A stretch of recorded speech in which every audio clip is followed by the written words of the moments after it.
Kashmir will soon be completing 4 months of turmoil.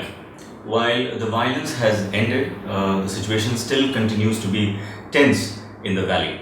Catch editor Bharat Bhushan recently visited Kashmir along with four other civil society representatives who went on their own to the valley to assess how things were and to hold discussions with various stakeholders in the conflict, or rather the latest round of conflict that has been on for nearly 4 months now. This is an exclusive conversation in which we'll ask him to explain to us what are the things that he saw from the ground, what was the objective of this visit, and what are the observations essentially, which way does the situation seem headed as of now.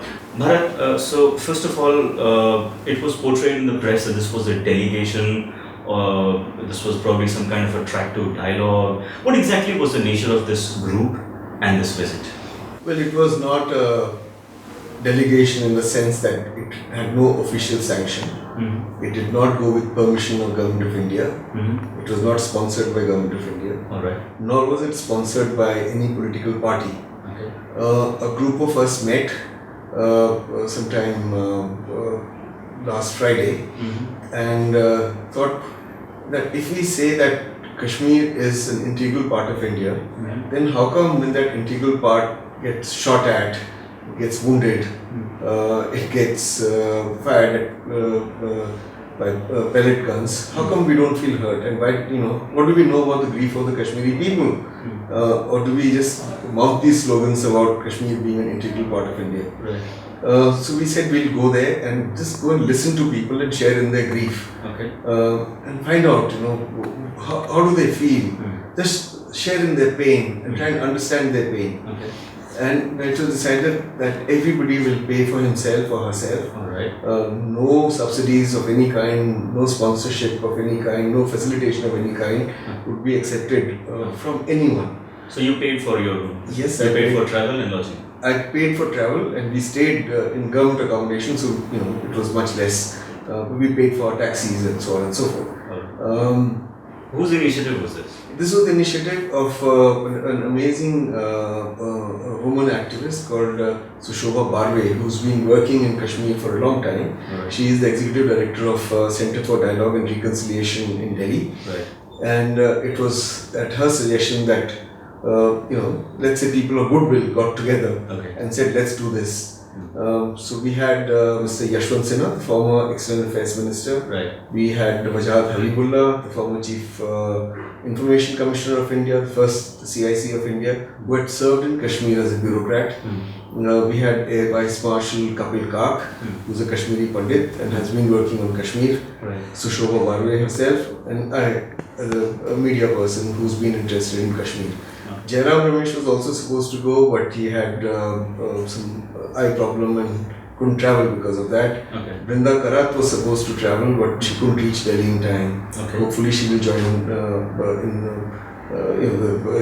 the group when we go there again after a while. Okay. So this was really an individual initiative, All right. and that is why a lot of doors opened for us in Kashmir.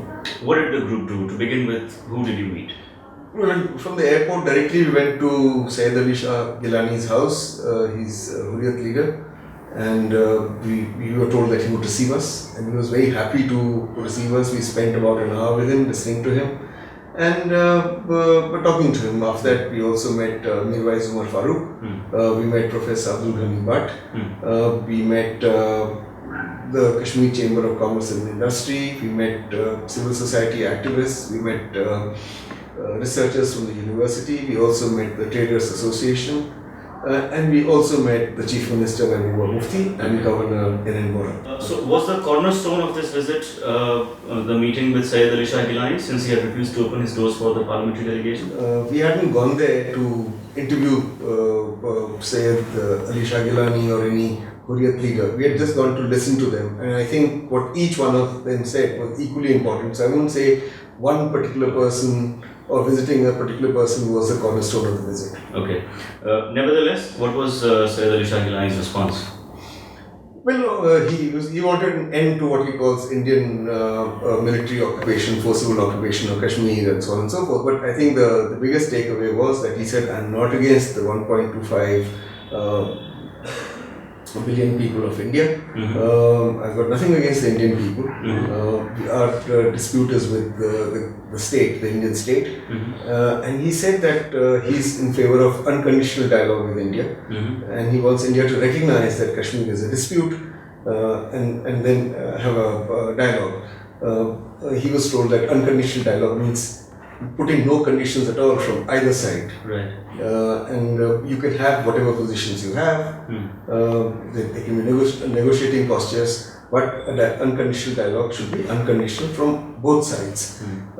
That was, I thought, something quite positive, and he seemed to agree with that, because he said that war doesn't resolve anything, and at the end of a war also there is a dialogue. So dialogue is the only way forward. We keep hearing these reports of the shutdown in the valley and how separatists are controlling this shutdown in the valley. Did this also figure in the discussions with him? Yeah, the shutdown continues, and Mr. Gilani issues a protest calendar where they tell you when to open your shops and when you can go out, when you cannot go out. But my impression is that the protest itself has gone out of their hands. I don't think the Hurriyat leaders control it. It's become decentralized. It has gone into the hands of youngsters. The streets are controlled by 14, 15, 16-year-olds. Who are not organized under any banner. I'm not saying there may not be militants who are encouraging them to do this, but there is no clear leadership amongst these protesters. What appears to be the solution? What are the couple of immediate steps that need to be taken, both from the separatist side as well as from the state side? The Kashmir dispute is a big issue, and whether you want to call it a dispute, you want to call it an issue, the fact is that Kashmir is an issue which needs to be resolved not only between Kashmiris and the centre, but it's an issue which India has recognized with Pakistan also, which we say that we will resolve it bilaterally. But leave that aside. Immediately, to ease the life of people there, several things can be done. And we impress upon Mr. Gilani that he should allow children to go to school. Schools have been shut. Exams are normally held in October, but schools are shut for the last 4 months. His contention was that for schools to function, oppression must end. A conducive atmosphere must be built. And he said that about 6,000 children, minors, are in jails. I think that figure is exaggerated, but whatever the number is, the fact is that a lot of minors have been arrested under the Public Safety Act quite illegally, and they've been put with hardened criminals. So they must be released. So I think the first thing to do is to release all these children who are in jail, so that only then they can go to school. The government wants to hold exams from 15th of November. I think they need to postpone it because people need to study for exams. But the separatists have to allow schools to function, and the government needs to create the secure environment for children to go to school. So I think that's the first thing that needs to be done. The second thing I think which needs to be done unilaterally by the government, state government, is to announce compensation for those who died in firing by security forces or those who have been wounded in these protests. A lot of people have been blinded. Although you hear all kinds of numbers, but government sources claim that complete loss of eyesight is only for 45 to 60 people, while pellet injuries might have impacted, say, more than 1,000 people, and some of them may have also lost their sight, but only partially. So there needs to be a rehabilitation package for those who are completely blinded, because they've got this dark future ahead of them otherwise.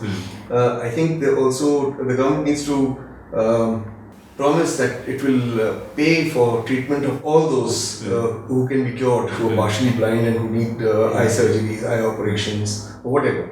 So all those who have been wounded by pellet guns, and lost their eyesight partially, they need to be treated. Treatment needs to be done by the state, at the state expense, whether it is in India or abroad.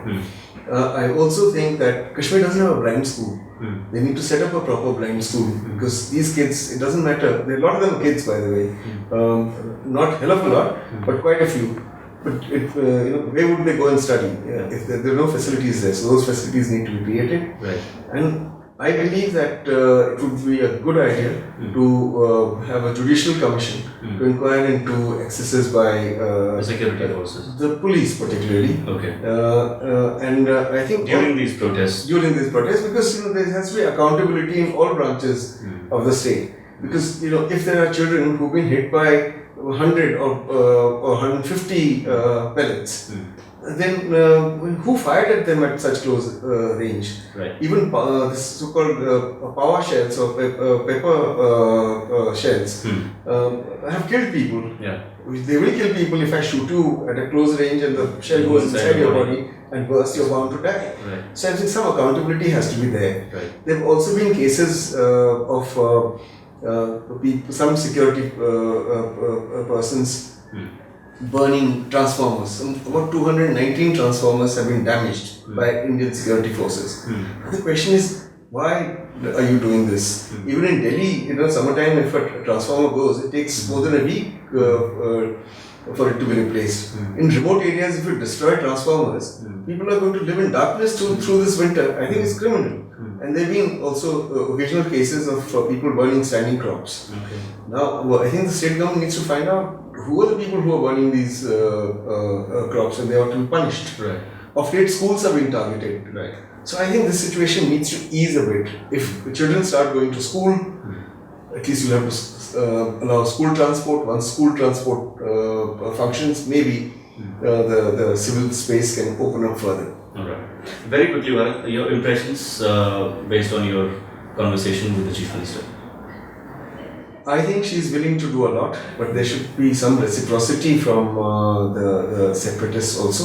And it's a very complex situation, so you can't say that she can resolve it on her own. I think the first thing that needs to be done is ban these stupid pellet guns. They're not meant to be used in crowd control, and Kashmiris are absolutely right saying that if you did not use it in Jat agitation where gang rapes took place, where large-scale destruction of property took place, and if you did not use it in the Kaveri dispute where 100 buses were burnt and people were out in the streets, if you did not use it in the Patel agitation, why on earth are you using it against the Kashmiri people? But did you find Mehbooba responsive towards this argument? Yes. She was. She was. But the Home Ministry has to decide to ban these guns forever. They are not a crowd control weapon. They should never be used.